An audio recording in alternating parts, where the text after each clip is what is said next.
Good morning. Today we're going to learn about diuretics. So let's discuss the first question. A nurse is reviewing new prescriptions for a client receiving IV furosemide. Furosemide, which is a loop diuretic, for acute pulmonary edema. Pulmonary edema is a condition where fluid starts to collect in the alveoli of the lungs instead of air. Which prescription should the nurse question first? Question first means that one of the prescriptions might be wrong, so we need to question it. So for these things, first need to find three keywords.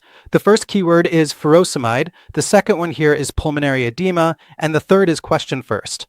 To understand this, we first need to understand this whole scenario, that pulmonary edema is a condition where inside the lung, and our lung's alveoli, there's normally air. There's air in all of these, which allows for gas exchange. But in a pulmonary edema condition, what happens is that the pressure increases within the pulmonary circulation. Because of the increased pressure, this fluid leaks into these alveoli. Because it enters the alveoli, they now fill with fluid, and as a result, gas exchange doesn't happen, which we call pulmonary edema, and the patient will have respiratory issues. This means the patient might have dyspnea, and there could also be a lack of oxygen. So from here, we'll try to answer that question. The second thing was that there was another keyword mentioned, which was furosemide. Furosemide is a loop diuretic, and diuretics are medications that reduce water in the body, meaning they'll increase urine output and reduce water. These most excrete sodium. When they excrete sodium, water also goes out with it. That is, along with the sodium, through osmosis. So all these diuretics are also called water pills because they flush out water. Now, let's see what happens when we give a patient furosemide. It takes fluid from here, and so what it'll do is excrete fluid from the kidneys. It'll excrete fluid from the kidneys, which means there'll be less fluid in the blood vessels. Less in the blood vessels means there'll also be less fluid in the pulmonary circulation.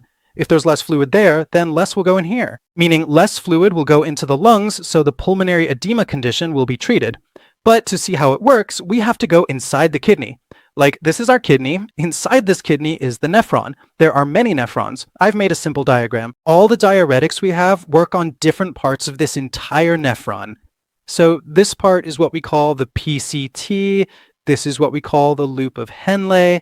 This is called the DCT, and this is called the collecting duct. And here, what I've drawn in red are the blood capillaries that surround the tubules. Now, notice that among all the diuretics we have, some diuretics work on this loop of Henle. So we call those loop diuretics. That is, diuretics that work on the loop of Henle will be called loop diuretics. And among these, we have ones like furosemide, bumetanide, and Torsemide, and Ethacrynic Acid.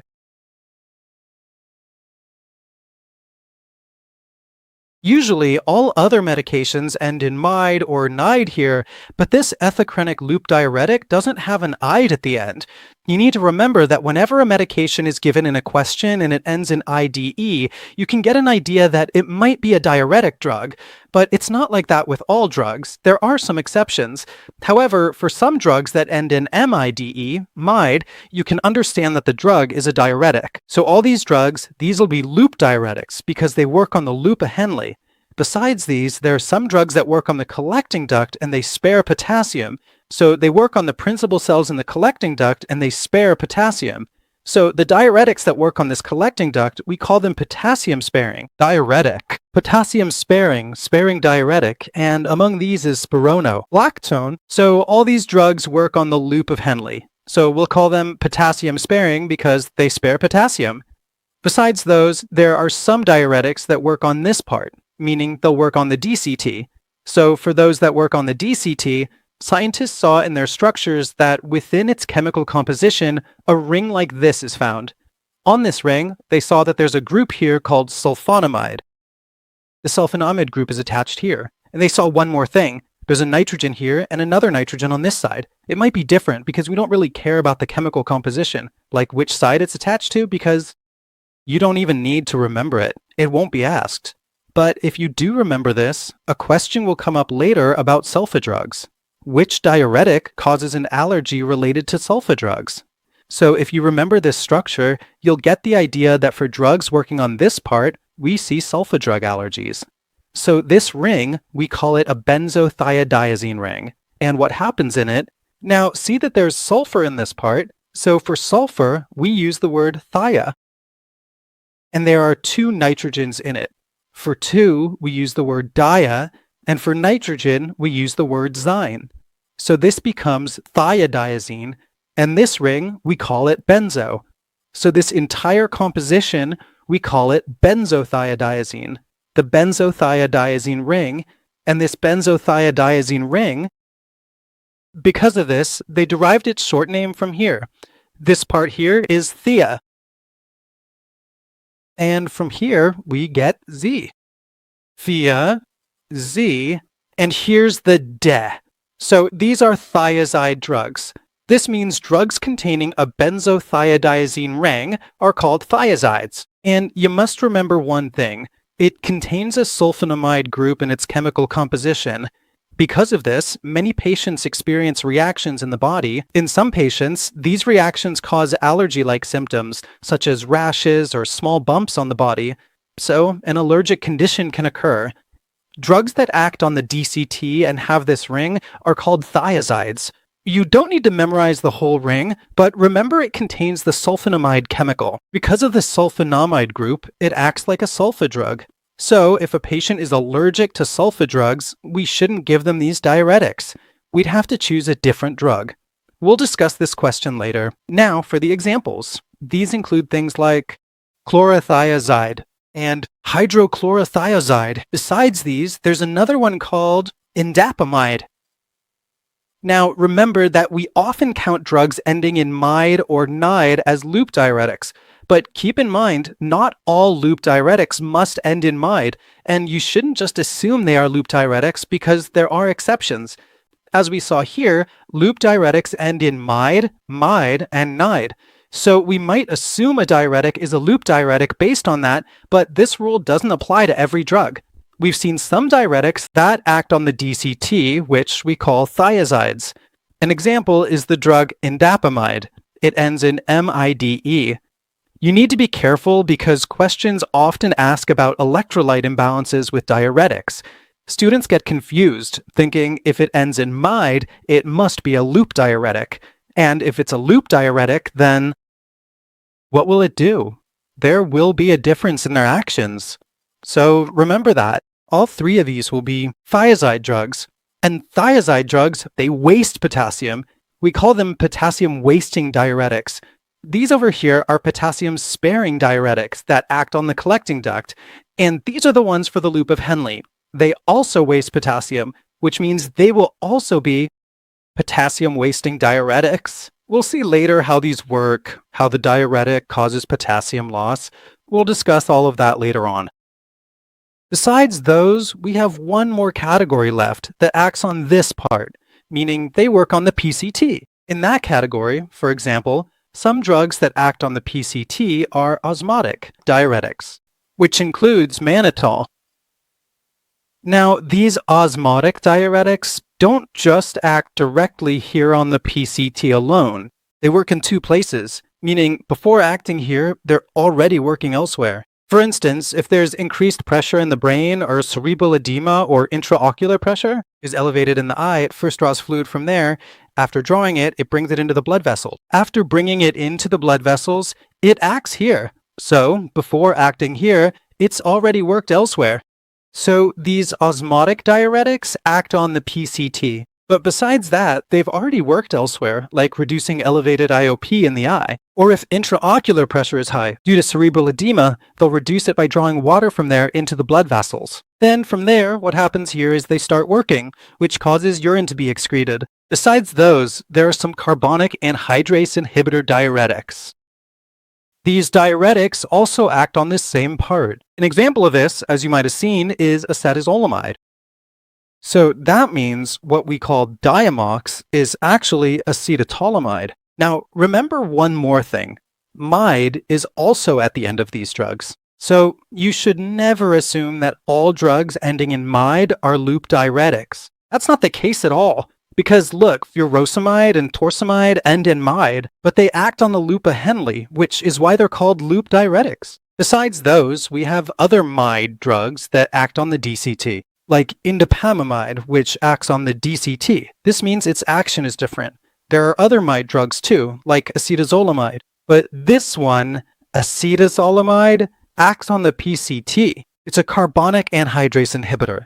So that's the overview of which drugs act where. Let's do a quick review. Some drugs acting on the PCT are osmotic diuretics and carbonic anhydrase inhibitor diuretics, but remember, they've already worked elsewhere, for example, to reduce intraocular pressure or to reduce edema, like cerebral edema. Also, some diuretics that act on the loop of Henle are called loop diuretics. Some diuretics act on the DCT, and they contain a sulfonamide ring called a benzothiazide ring. We call them thiazides, taking thia from here, zide from here, and da from here. So these are the thiazide drugs, and besides those, some drugs that work on the collecting duct are called potassium-sparing diuretics. So these will spare potassium. Additionally, thiazides will excrete potassium, making them potassium-wasting diuretics. Furthermore, loop diuretics also excrete potassium. So now let's talk about what's being asked in the question. If we go back to the question, it states that IV furosemide is given to the patient, and the patient has pulmonary edema. So which one will the nurse question? Now we need to look at potassium chloride of 20 milliequivalents per orally. To understand all these options, we first need to understand the action of loop diuretics. Let's see how loop diuretics work. So what we've understood so far was an overview of all the diuretics. Now we'll see how loop diuretics actually work. Normally, what happens is that the blood here will be filtered, and after filtering, the filtrate enters these tubules.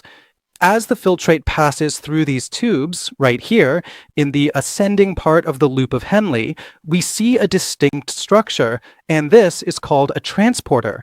From here, it puts certain things into these blood vessels, such as, from here, it'll put in potassium, it'll also put in calcium, it'll put in sodium, and it'll put in chloride.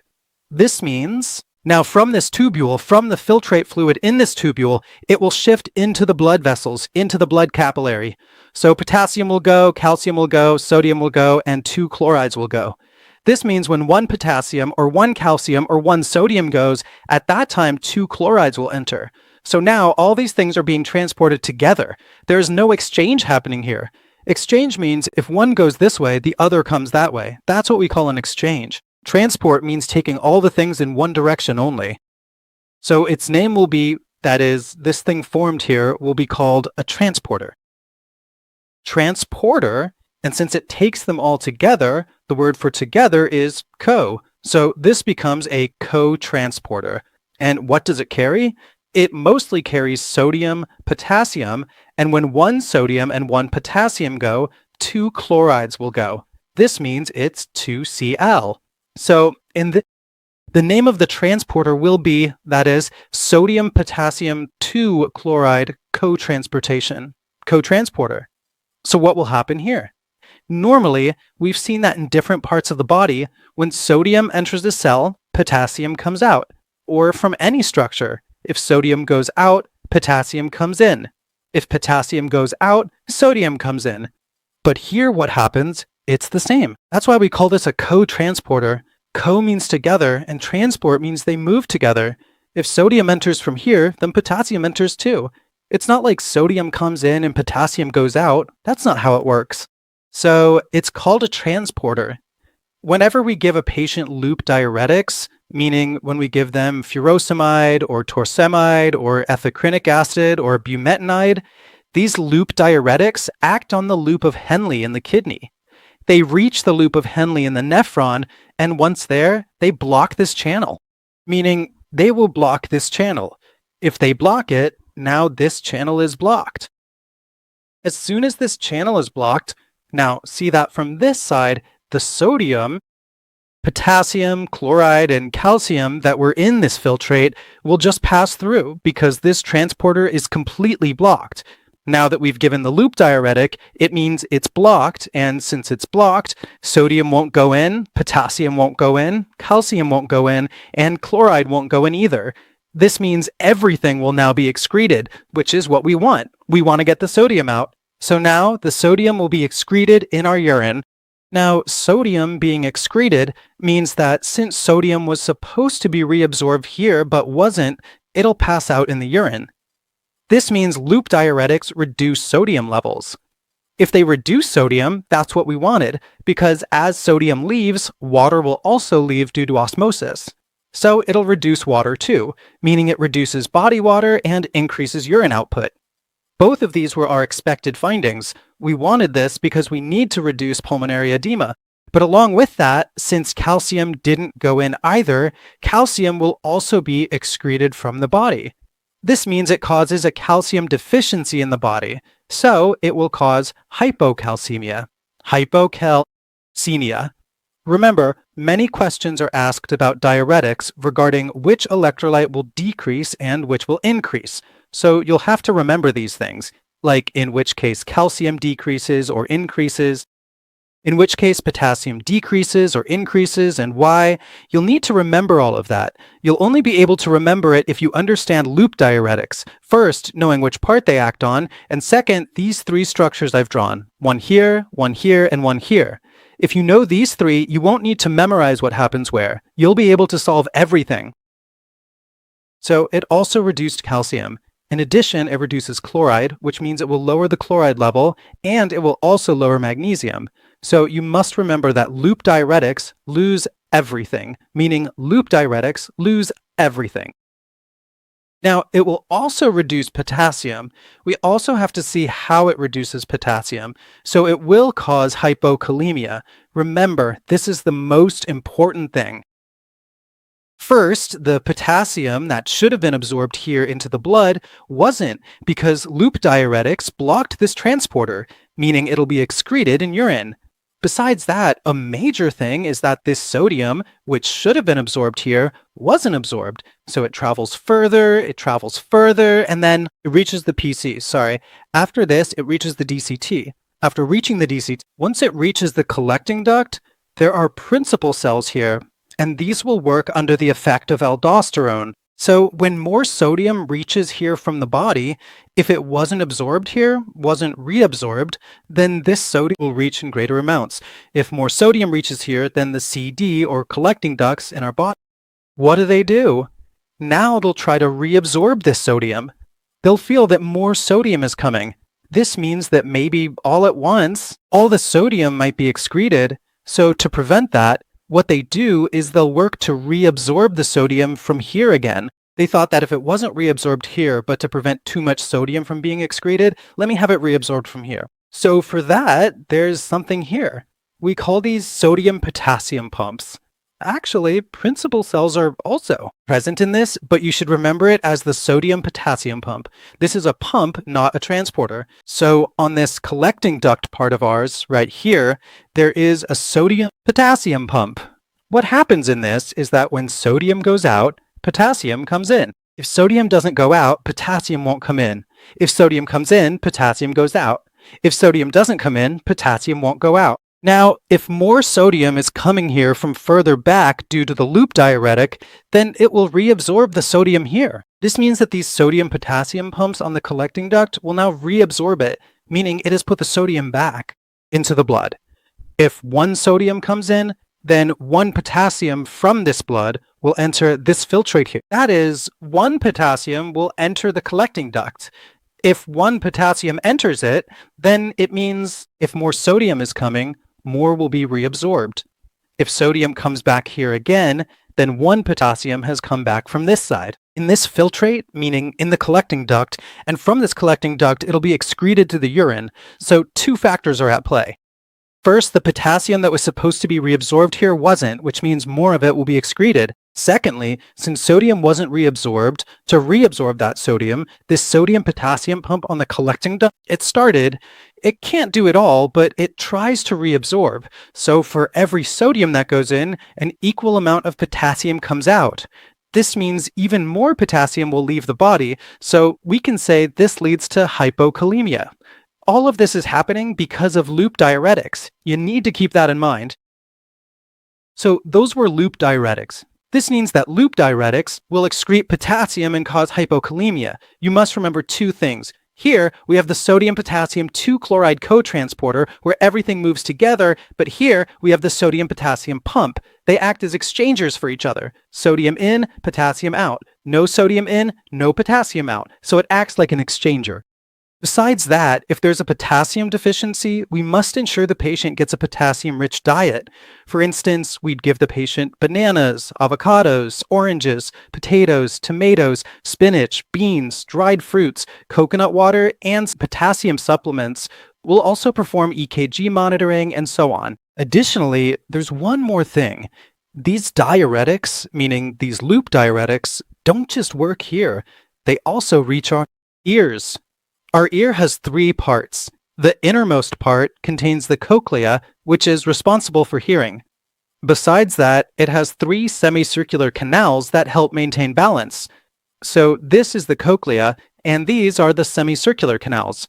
These maintain balance, and this handles hearing. If I zoom in more, you'll see tiny cilia on it, which we call hair cells. So when we give a patient loop diuretics, mostly furosemide, this furosemide starts damaging these cells. If it damages them, the patient will have hearing issues and start hearing ringing sounds. If you administer furosemide too quickly, or if the dose is too high, or if it's given in combination with other drugs that already cause ototoxicity or damage these cells, then it starts damaging these hair cells, causing hearing difficulties for the patient. It feels like ringing, and we call that ringing tinnitus. If a patient says their ears are ringing, it means they have tinnitus. This implies that the furosemide is entering the cochlea and damaging the hair cells. Furthermore, it also enters the semicircular canals and damages some cells there. Because of that, the patient... Now remember, the semicircular canals are for balance. This means if the patient can't maintain balance, they'll experience vertigo, which is a balance-related issue. Let's look at the question to see what's being asked about this. So for a patient with pulmonary edema, IV furosemide is given to reduce fluid. So which things should we question? Meaning, what has been incorrectly prescribed here, or what could cause more harm to the patient due to its prescription? So potassium chloride 20 milliequivalents orally daily means we're giving the patient potassium chloride as a supplement, so we can give this. We can give it because we saw that this furosemide works on the loop of Henle, so it's a loop diuretic, which means loop diuretics cause potassium loss. As we saw, they lose everything, meaning it will also lower potassium. We need to keep these things in mind. It was causing hypokalemia, so since it causes hypokalemia, what would the nurse's role be here? We'll try to discuss it based on what's mentioned in this question, which was that we need to give the patient potassium supplements. We'll give potassium supplements, and besides that, we'll also give the patient a potassium-rich diet. And what potassium always does, the role of potassium in a patient, is to help improve heart conduction. This means if potassium is low, we might see cardiac dysrhythmia in the patient. So that means we'll look at ECG monitoring, and in ECG monitoring, what will happen is that mostly, if potassium is low, then our P wave here will remain quite normal. The QRS complex will also be normal, but the ST segment will drop down a bit, and after that, the T segment will either be small or it will be absent. Both can be seen. After that, a U wave is seen. So this means that here, this ST segment is a bit depressed, and there should have been a wave here that we call the T wave, which is absent or small in this. Besides that, an extra bump forms, which we call a U wave. So these are the ECG changes seen in hypokalemia. So what else is our responsibility for the patient? First, we saw what we need to do for the patient. We will give potassium supplements to the patient so that they don't develop a potassium deficiency, otherwise their cardiac conduction will weaken, which will cause cardiac dysrhythmia in the patient. So the first option is correct. This won't cause any harm to the patient, so we don't need to question the doctor. So this will be an incorrect option. Gentamicin IV every 8 hours. Gentamicin, you need to look at some medications like gentamicin. And this gentamicin is an antibiotic in the aminoglycoside category. Aminoglycoside category drugs cause ototoxicity, meaning they affect the ears more. They'll damage the cochlear cells, so the patient will have hearing-related problems. So this means that on one hand, we're giving the patient furosemide, which already goes and damages the cochlear hair cells in the ear, and besides that, we're giving the patient we're giving drugs from this category, examples of which are gentamicin, amikacin, tobramycin, neomycin, streptomycin. All these drugs in this category fall into the aminoglycoside category, and they always cause ototoxicity. So this combination is deadly. 1 plus 1 both cause ototoxicity, so together it's a serious complication. The patient could have permanent hearing loss. That means we question this. So what is this? It's a wrong prescription, which means this will be our correct answer. Oxygen at 2 liters per minute via nasal cannula. When a patient has pulmonary edema, it means the alveoli are filled with fluid, which means there's no oxygen there, so the patient will have dyspnea. So to fulfill the oxygen requirement, we'll give the patient oxygen. Have to identify the incorrect prescription. Daily weight monitoring. Whenever we give diuretics to a patient, we must do daily weight monitoring.